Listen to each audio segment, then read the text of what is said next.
Hey everyone, Ryan from Foxtecc here. In today's video, I'm going to explain why iPhones don't support SD cards. It's a question that comes up often, and while it might not be a huge issue now, there was a time when it mattered a lot, especially when Android devices were offering expandable storage with SD card slots. Nowadays, most smartphones have moved away from that, but it's still interesting to look at why Apple never went down that route. There are a few reasons for this. First off, iPhones rely entirely on internal storage. Apple designed it this way to keep things simple and reliable. By sticking to internal storage, they can control the quality and performance of the device more consistently. No need to worry about slow or faulty SD cards impacting your experience. Another big factor is security.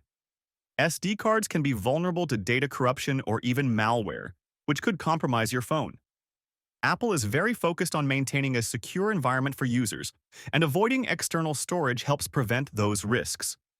Instead of supporting SD cards, Apple promotes iCloud.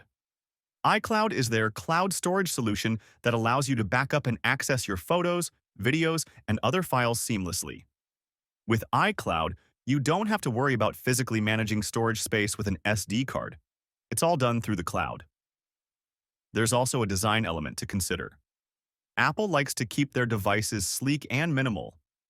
While technically, they could design a way to fit an SD card slot, like in the SIM tray, they choose not to. It would disrupt the clean look and feel that Apple is known for.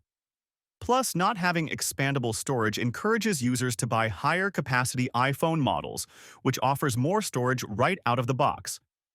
Thanks for watching.